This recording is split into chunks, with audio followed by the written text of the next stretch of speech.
J'ai organisé une fête d'anniversaire pour mon père, espérant lui offrir un moment chaleureux et inoubliable. Pourtant, il a fini par s'enivrer. Mes parents se sont séparés lorsque je n'avais que 6 ans. Ils s'étaient mariés très jeunes, probablement trop jeunes, et une fois l'euphorie de la lune de miel dissipée, les disputes ont envahi leur quotidien.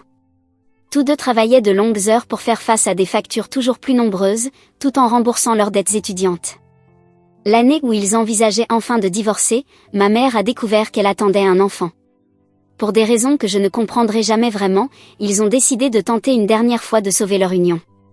Ce fut une erreur monumentale, car mes souvenirs les plus anciens sont remplis de cris, de reproches et d'agressivité entre mes parents. Chaque matin, sans exception, débutait par des hurlements. Ma mère reprochait à mon père son manque d'implication dans les tâches ménagères, tandis que lui dénigrait sa cuisine et la traitait de femme inutile. Rien ne trouvait grâce à ses yeux, qu'elle prépare des crêpes, des tartines grillées ou des gaufres, il n'était jamais d'humeur à manger ce qu'elle cuisinait. Il la comparait constamment à sa propre mère et allait jusqu'à regretter leur mariage. Elle, de son côté, lui répondait qu'elle aurait dû épouser un homme plus riche et qu'elle regrettait d'avoir eu un enfant avec lui. Cette atmosphère délétère était le quotidien de notre foyer. Parfois, je tentais d'ignorer les cris en jouant avec ma nourriture, mais ces scènes ont laissé en moi une empreinte indélébile. J'ai rapidement compris que, d'une certaine manière, ils me considéraient comme l'obstacle qui les empêchait de se séparer. Mon père rentrait volontairement très tard le soir, évitant ainsi de passer du temps avec ma mère ou avec moi.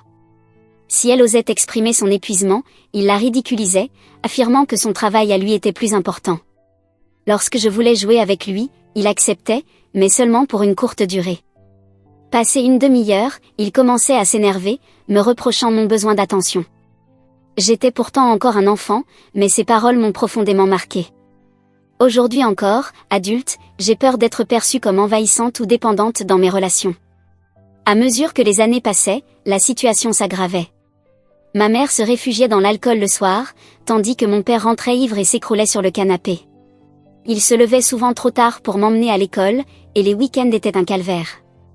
Je restais affamée pendant des heures, car ni l'un ni l'autre n'était en état de cuisiner ou même de commander à manger. C'était un cycle infernal de chaos et de négligence. Avec le recul, je sais que leur comportement aurait pu justifier une intervention judiciaire, mais à l'époque, je n'avais aucun adulte fiable autour de moi. Quelques enseignants se sont inquiétés, ils ont contacté mes parents, mais comme je ne présentais aucune trace visible de maltraitance, personne n'a jugé nécessaire d'alerter les services sociaux. Très jeune, j'ai endossé le rôle de médiatrice entre mes parents. Chaque dispute me poussait à intervenir, pensant à tort qu'il était de ma responsabilité de maintenir la paix dans notre foyer. Je connaissais leurs griefs par cœur. Ma mère ne supportait pas que mon père laisse traîner ses affaires, alors je ramassais ses chaussettes et sa serviette chaque jour, dans l'espoir d'éviter une nouvelle querelle. Je savais aussi que le bruit de la télévision énervait mon père. Ainsi, avant qu'il ne rentre, je demandais à ma mère de baisser le volume. Mais peu importe mes efforts, leur dispute reprenait toujours. Porteur ce fardeau à un si jeune âge m'a souvent submergée. J'aurais tant aimé vivre dans un foyer apaisé, où l'on se sent aimé et en sécurité. Au lieu de cela, j'évoluais dans une atmosphère constante de tension et d'angoisse. J'ai été témoin de scènes d'une violence extrême. À plusieurs reprises, mes parents en sont venus aux mains. Après une altercation particulièrement violente, ma mère s'est enfermée dans la salle de bain durant des heures. Un soir, leur dispute a dégénéré, ma mère a lancé une bouteille en verre au visage de mon père, qui s'est mis à saigner du nez. Elle m'a alors ordonné d'appeler les secours. Certains souvenirs sont flous, mais je me rappelle que la police m'a interrogé, et les services de protection de l'enfance ont finalement été prévenus. Mes parents ont reçu un avertissement verbal, au prochain incident, je serai placé en foyer. Ils ont fait semblant de s'en soucier devant les autorités, puis m'ont promis, une fois seuls, qu'ils feraient des efforts pour s'améliorer. Cette promesse n'a cependant duré que quelques jours. Malgré leur tentative de réconciliation, il était évident qu'ils n'étaient pas faits l'un pour l'autre. Leurs priorités, leurs valeurs et leur façon de communiquer étaient en totale opposition. Je voyais leur relation se dégrader, tout comme la mienne avec eux. Heureusement, lorsqu'il devint clair que plus rien ne pouvait être réparé, ils décidèrent enfin, alors que j'avais 13 ans, de divorcer définitivement. Ce fut à la fois un soulagement et une source d'inquiétude. Certes, les cris allaient cesser, mais une nouvelle ère commençait, avec ses propres défis. Je devais désormais partager mon temps entre deux foyers séparés. Ma mère percevait une pension alimentaire de mon père et se mit activement à la recherche d'un emploi. Ce fut difficile au départ, mais son cousin l'aida à décrocher un poste de secrétaire. Elle travailla plusieurs années sous la direction d'un patron bienveillant, qui la traitait avec respect et la rémunérait correctement. Je l'ai rencontrée à plusieurs reprises lors de fêtes professionnelles, et je lui serai toujours reconnaissante de lui avoir offert cette opportunité, qui nous a littéralement sauvés. Mon père, de son côté, sombrait toujours plus profondément dans l'alcool. Chaque visite chez lui me plongeait dans l'angoisse. Il dormait la plupart du temps, ivre, ou bien il recevait chez lui des femmes inconnues, avec lesquelles il entretenait des relations brèves et souvent gênantes. Je détestais cela, mais je ne le disais pas à ma mère, de peur de provoquer une nouvelle dispute entre eux. J'étais tout simplement épuisée par leurs conflits incessants. Au fil des années, mon père a eu plusieurs compagnes. Il est resté 1 an avec la première, 6 mois avec la deuxième, puis 3 ans avec la suivante, qu'il finit par tromper. Toutes ces femmes étaient des mères célibataires, ayant 1 ou 2 enfants. Mon père s'attachait très rapidement à leurs enfants, partageait des photos sur les réseaux sociaux, fêtait leurs anniversaires, et faisait semblant d'être un père exemplaire. Pendant ce temps, ma mère devait lui rappeler les événements importants de ma propre vie, comme mon anniversaire ou mon bal de fin d'année. Il les oubliait souvent. Il me forçait aussi à sympathiser avec les enfants de ses petites amies, m'annonçant qu'ils allaient devenir mes frères et sœurs. Je détestais cela, car il jouait le rôle du père parfait avec d'autres, alors qu'il négligeait son propre enfant. Je me souviens encore du jour où mon école organisa une soirée père-fille. J'avais le pressentiment qu'il trouverait une excuse pour ne pas venir et comme je m'y attendais, il ne vint pas. Ma mère tenta de lui faire entendre raison, mais il persista à dire que la cuisine de l'une de ses petites amies avait besoin de réparations urgentes. J'étais profondément déçue, mais tout s'arrangea grâce à une cousine de ma mère, du côté de mon oncle, qui accepta de m'accompagner au bal. Ce fut finalement une très belle soirée, et j'en garde un souvenir heureux. En grandissant, alors que mon père continuait d'enchaîner les relations, il s'éloignait de moi davantage chaque année. Il cessa de m'inviter chez lui, prétextant auprès de ma mère qu'il serait absent toute la nuit, en train de faire la fête ou de boire. Ma mère ne chercha même plus à discuter, et je ne pouvais que constater à quel point j'étais mise de côté. La situation prit une tournure encore plus amère un après-midi, lorsque mon père m'appela de manière inattendue pour me proposer de dîner ensemble. J'étais folle de joie à l'idée qu'il puisse enfin vouloir passer un moment privilégié avec moi, peut-être qu'il me manquait lui aussi, pensais-je naïvement. Mais quelle ne fut pas ma surprise lorsqu'il arriva devant notre maison à bord d'une voiture luxueuse, klaxonnant bruyamment. Je sortis précipitamment et découvris qu'il n'était pas seul, une femme blonde se trouvait assise à ses côtés, et un homme plus âgé occupait la banquette arrière. Durant le dîner, mon père me présenta sa nouvelle compagne, Gina, ainsi que son fils Robin. Ce dernier avait 5 ans de plus que moi, et son regard exprimait clairement un manque d'enthousiasme à mon égard. Gina me sourit poliment, mais se montra distante, limitant les échanges au strict minimum. Tout au long du repas, mon père ne tarissait pas d'éloges sur sa relation avec Gina et sur les exploits de Robin au football. Il était fier, disait-il, que Robin ait permis à son équipe de remporter la saison. À un moment, Robin leva même son verre pour porter un toast en l'honneur de mon père, affirmant qu'il n'avait jamais vu sa mère aussi heureuse avec un autre homme. Clairement, Gina et mon père étaient amoureux. Ils se lançaient des regards complices, riaient et se montraient très affectueux. Quelques mois plus tard, sans grande surprise, mon père m'annonça qu'il allait se marier avec elle. Il invita ma mère et moi à la cérémonie en tant que simples invités. Nous étions présentes, souriantes, mais lorsque je vis que Robin était le garçon d'honneur de mon père, une étrange sensation de jalousie mêlée à de la colère monta en moi. Mon père et lui riaient ensemble, partageant une complicité que je n'avais jamais eue avec lui. Ma mère remarqua probablement mon trouble, car elle me prit dans ses bras pour me réconforter. Tout au long du mariage, j'observais mon père célébrer joyeusement avec sa nouvelle famille, comme s'il se mariait pour la première fois. Pas une seule fois il ne m'appela pour une photo de famille. Il ne vint me voir qu'à un seul moment, pour nous demander, à ma mère et moi, si nous passions un bon moment. Je me sentais invisible, exclue de sa vie. Plus la soirée avançait, plus je m'enfonçais dans le silence, submergée par un tourbillon d'émotions contradictoires. Je ne comprenais pas comment il pouvait être si heureux et insouciant alors que, moi, j'avais le cœur brisé. Robin semblait s'être glissé sans effort dans le rôle de fils, rôle qui aurait dû m'appartenir.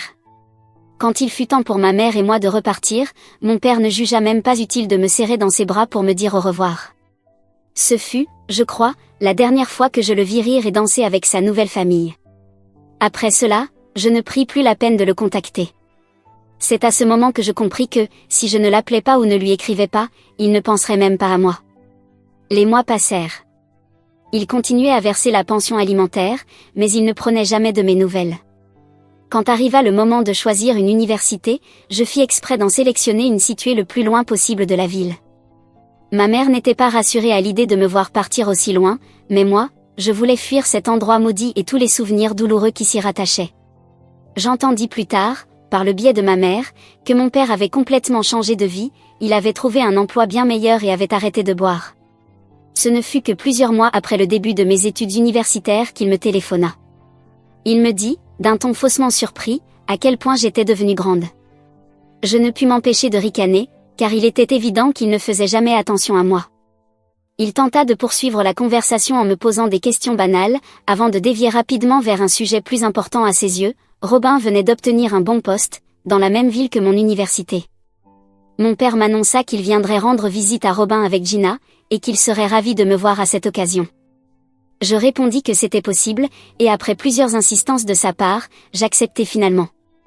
Je n'aurais peut-être pas dû, mais malgré tout, il me manquait. Au fond de moi, j'espérais toujours qu'un jour, il finirait par m'aimer comme j'aurais voulu l'être. Le soir prévu, nous devions nous retrouver dans un café près de l'université. J'étais bien habillée, maquillée avec soin, impatiente de le retrouver. Les heures passèrent, et je restai assise seule à ma table, sirotant un café froid, les yeux rivés vers l'entrée. Il ne vint jamais. Je tentai de l'appeler à plusieurs reprises, sans réponse. Inquiète, j'en informai ma mère, qui appela à son tour. 3 heures plus tard, il me rappela, l'air détaché, pour m'annoncer qu'il avait regardé un match de football avec Robin et avait perdu la notion du temps. J'eus l'impression de recevoir un coup en plein ventre. J'avais attendu pendant des heures, espérant retrouver mon père après tant de mois, et lui, comme si de rien n'était, m'avouait cela. En arrière-plan, j'entendais les voix joyeuses de Gina et Robin. Ils étaient toujours ensemble, manifestement. Je lui dis que j'avais attendu seule dans ce café pendant toute la soirée, et il me répondit que j'aurais dû partir après 1 heure d'attente. Il tenta une fois de plus de s'excuser maladroitement, mais j'étais à bout. Je raccrochai et le bloquai aussitôt. Il appela probablement ma mère ensuite, mais elle soutint ma décision. Elle lui dit en face qu'il avait échoué, en tant que père. Cette nuit-là, je pleurai longtemps, submergée par la tristesse et la déception.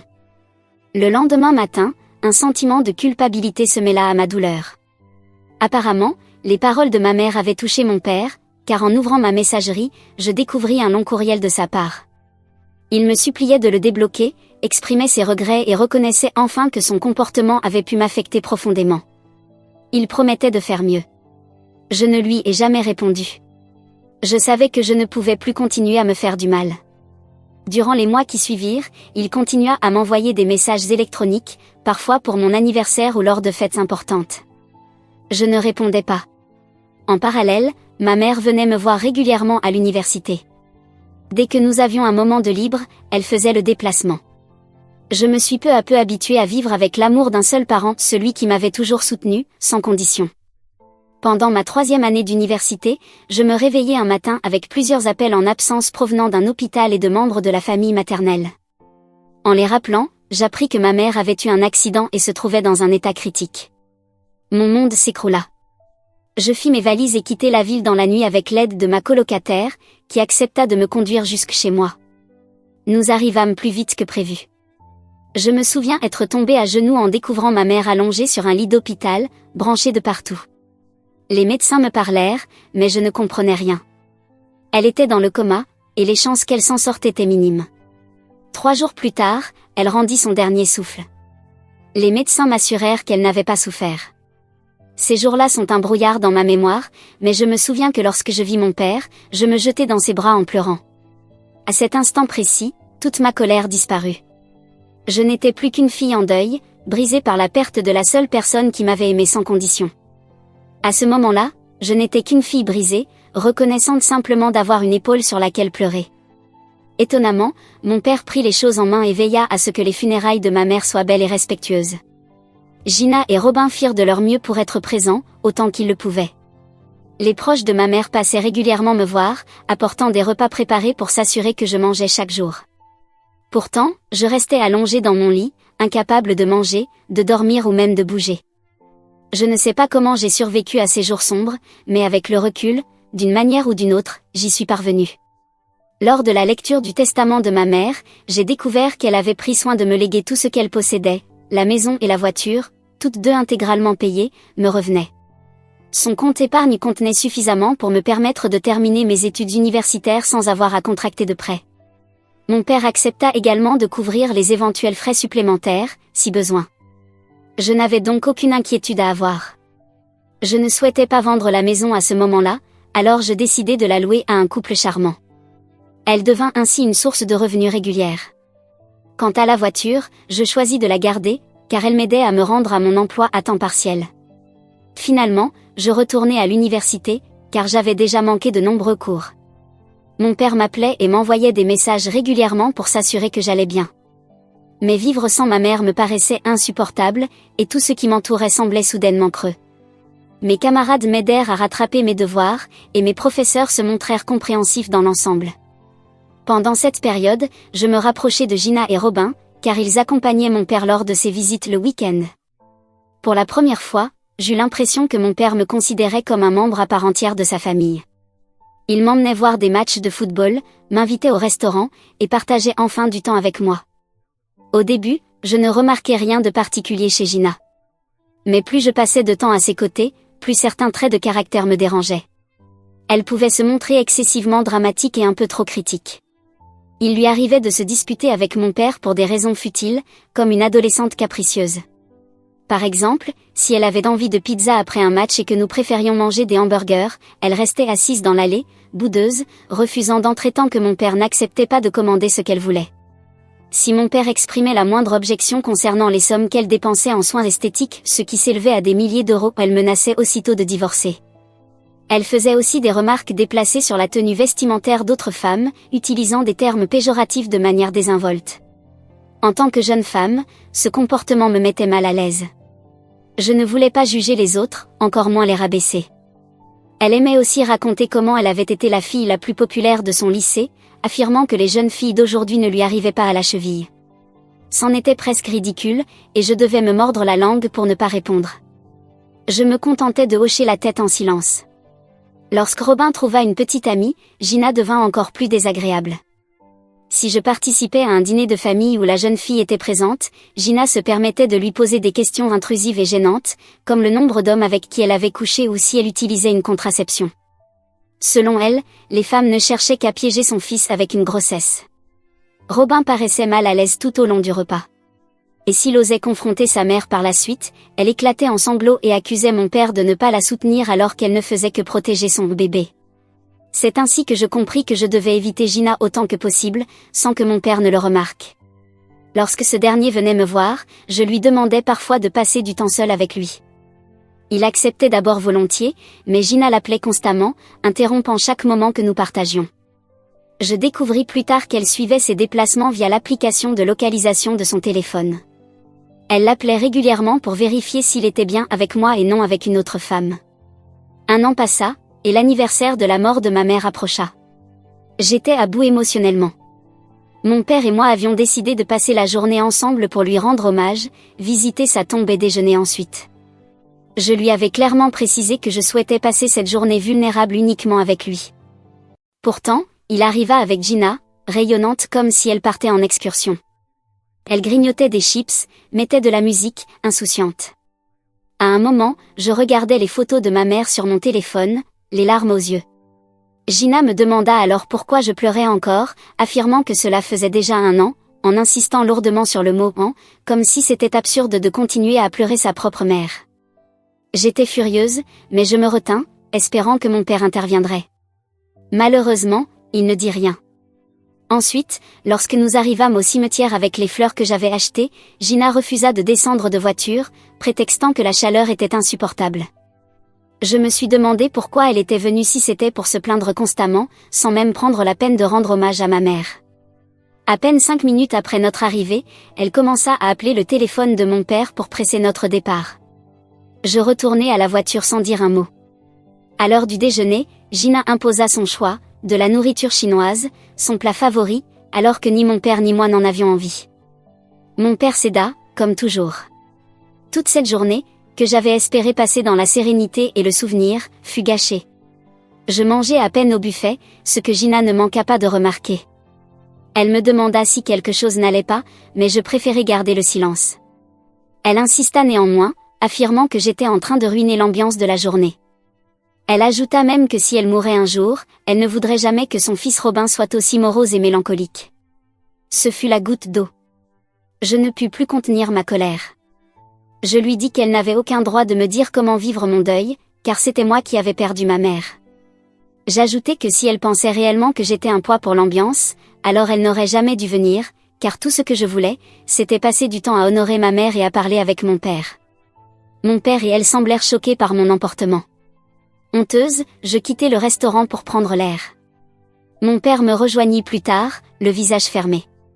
Il me dit qu'il comprenait mon point de vue, mais qu'il fallait que je sois plus reconnaissante envers son épouse, qui, selon lui, avait sacrifié toute sa journée pour moi. Je lui demandai pourquoi il l'avait emmené, alors que j'avais clairement exprimé mon souhait d'être seule avec lui. Il me répondit que Gina pensait que je devenais trop dépendante, et qu'en tant que fille adulte, je ne devrais plus passer autant de temps seule avec mon père. J'eus les larmes aux yeux. Ces paroles faisaient douloureusement écho à mon enfance, à ces moments où mon père me rejetait dès que j'avais besoin d'un peu plus de son attention. Il me grondait encore pour être trop dépendante. Je ne sais pas si, ce jour-là, j'étais vraiment dans le besoin ou simplement en quête d'un peu d'affection, mais je savais une chose, ma mère ne m'aurait jamais fait sentir coupable de pleurer. Le trajet du retour se fit dans un silence glacial. Gina refusa de m'adresser la parole, même lorsque je tentais de m'excuser. Mon père, quelques jours plus tard, m'expliqua que Gina était toujours furieuse à cause de mon comportement. Il me demanda si je pouvais venir chez eux pour lui présenter des excuses formelles autour d'un dîner, car selon lui, tout cela était de ma faute. Il ajouta que lui et Gina se disputaient constamment depuis cette soirée, car je l'avais publiquement humiliée. Une colère sourde monta en moi à l'écoute de ses propos, et je refusai catégoriquement. Je lui fis comprendre que les réactions de Gina étaient puériles, que je m'étais déjà excusée dans la voiture, et que si elle persistait dans ce théâtre émotionnel, je ne voulais plus en faire partie. Malgré les tentatives de mon père pour me faire changer d'avis, je restais ferme dans ma décision. Depuis ce jour, ma relation avec Gina ne s'est jamais améliorée. Je ne sais pas ce qu'elle a raconté à Robin, mais lui aussi a coupé tout contact avec moi. Mon père, en revanche, venait parfois me rendre visite à l'occasion d'événements importants, comme ma remise de diplôme ou mon premier emploi. À chaque fois, il me suppliait de présenter mes excuses à Gina, répétant qu'ainsi nous pourrions redevenir une famille normale. Mais je ne l'ai jamais écouté. Au fil des ans, Gina et moi avons continué à ne nous voir que lorsque cela était absolument nécessaire. Et quand cela arrivait, nous nous ignorions mutuellement, comme si l'autre n'existait pas. La douleur d'avoir perdu ma mère me hante encore, mais je suis désormais adulte et j'ai appris à mieux gérer mes émotions. Après avoir obtenu mon diplôme, je finis par vendre la maison de ma mère et m'acheter un petit appartement dans la ville où je travaille aujourd'hui. Je reste en contact aussi souvent que possible avec la famille maternelle. Je suis également en couple avec mon petit ami, Harry, et nous sommes très heureux ensemble. Mon père l'a rencontré plusieurs fois et ils s'entendent bien, partageant un intérêt commun pour le golf et le football. Tout allait relativement bien dans ma vie jusqu'à ce dernier événement. Mon père allait avoir 50 ans, et comme c'était un cap important, je voulais lui organiser une fête d'anniversaire. Des semaines avant, je lui avais demandé s'il était d'accord. Il accepta avec enthousiasme, disant qu'il voulait venir avec Gina et Robin, espérant que cette fête pourrait réparer les tensions entre nous. J'avais des doutes, mais pour éviter toute dispute, je lui dis que j'étais ouverte à cela si Gina aussi s'y sentait prête. J'ai organisé et financé toute la soirée dans un restaurant de standing. Mon père et sa famille n'avaient qu'à se présenter bien habillés. Harry et moi sommes arrivés les premiers. Mon père, Gina et Robin sont arrivés avec 1 heure de retard. J'avais tenté de joindre mon père à plusieurs reprises, sans réponse. Je savais déjà que quelque chose n'allait pas. Dès qu'il entra, je vis qu'il avait bu. Il ne tenait pas debout sans l'aide de Robin. Mon père me fit un grand sourire et me serra dans ses bras. Gina, quant à elle, m'ignora complètement et alla saluer directement mon petit ami, ce qui le mit mal à l'aise. Robin me fit un léger signe de tête et aida mon père à s'asseoir. Je leur demandai ce qui s'était passé, et Robin m'expliqua que mon père avait voulu commencer la fête plus tôt, en buvant avant d'arriver. Je secouai la tête, car j'avais grandi en le voyant rentrer ivre chaque soir, et je savais à quel point il pouvait devenir gênant. Gina, en voyant mon expression, éclata de rire et lança que je devais apprendre à me détendre, que mon père voulait simplement s'amuser. Mes yeux se plissèrent. C'était un restaurant chic, et si mon père agissait de manière inappropriée, nous risquions d'être interdits d'entrée à vie. Lorsque les plats arrivèrent, mon père n'était plus en état de tenir sa fourchette. Harry et moi essayions de nous concentrer sur notre repas, pendant que Gina et Robin riaient et le pointaient du doigt. Le vin arriva, et mon père continua de boire. J'essayai de le stopper, en vain. Soudain, il se leva et annonça qu'il voulait porter un toast. Je levai mon verre à contre-cœur. Il commença à dire qu'il se sentait chanceux de fêter ses 50 ans entouré de sa merveilleuse famille, et qu'il était comblé d'avoir Gina et Robin dans sa vie. Mon cœur se serra. Il poursuivit en affirmant que la meilleure décision de sa vie avait été de divorcer de sa première femme, ma mère, car elle le rendait fou. Gina gloussa à cette remarque. Moi, je le fixai avec fureur. Il continua, déclarant que rencontrer Gina et l'épouser avait sauvé sa vie, que tout ce qu'il avait vécu auparavant était vide de sens. Et pendant ce temps, Gina et Robin souriaient et l'encourageaient comme si de telles paroles étaient normales à dire devant moi. Comme si cela ne suffisait pas, il tourna son attention vers moi, dans un discours incohérent, affirma que sa plus grande erreur avait été d'avoir épousé ma mère, qu'il avait été coincé avec elle toutes ces années à cause de ma naissance.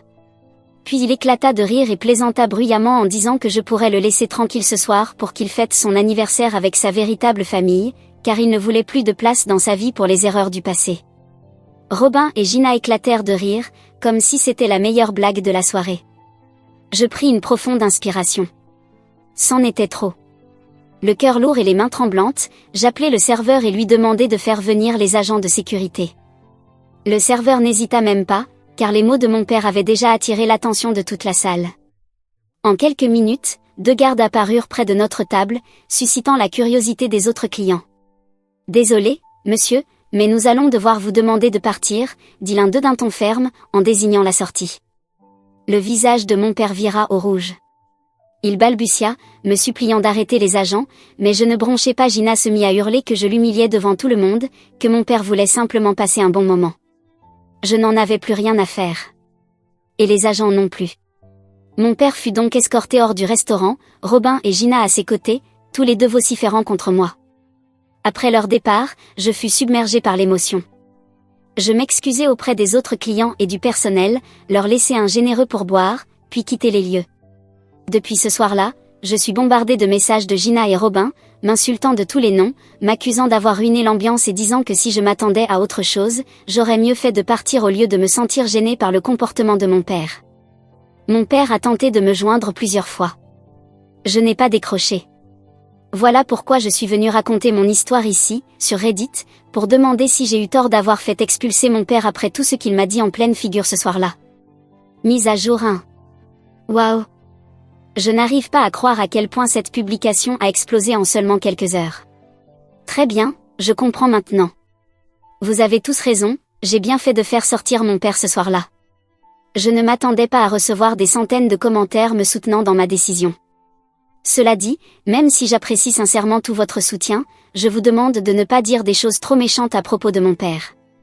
Aussi terrible qu'il puisse être, cela reste mon père. Je suis venu sur Reddit simplement pour savoir si j'avais eu raison ou tort d'agir comme je l'ai fait, et je pense que j'ai désormais ma réponse. Mise à jour 2. Cela fait plusieurs semaines depuis ma dernière mise à jour. Pour ceux qui se demandent, non, mon père ne m'a pas recontacté. Gina et Robin ont eux aussi cessé de m'envoyer des messages. Ce n'est qu'aujourd'hui que j'ai découvert que mon histoire était devenue virale. Apparemment, Robin aurait reconnu certains détails, et il aurait envoyé le lien de ma publication à mon père. Je suppose que ce dernier a lu les commentaires, et vu à quel point de nombreuses personnes le considèrent, lui et Gina, comme les principaux fautifs. Je ne sais pas comment notre relation évoluera à l'avenir, mais pour le moment, je ne suis pas prête à lui pardonner. Mise à jour 3. Bonjour à tous. Cela fait presque 7 mois depuis ma dernière mise à jour, et je n'en reviens pas de constater à quel point ma vie s'est améliorée depuis. Tout d'abord, j'ai commencé une thérapie, ce qui m'a permis de libérer des années et des années de traumatismes liés à mon enfance. Maintenant, je comprends pourquoi les gens disent qu'on se sent plus léger après avoir parlé à un thérapeute.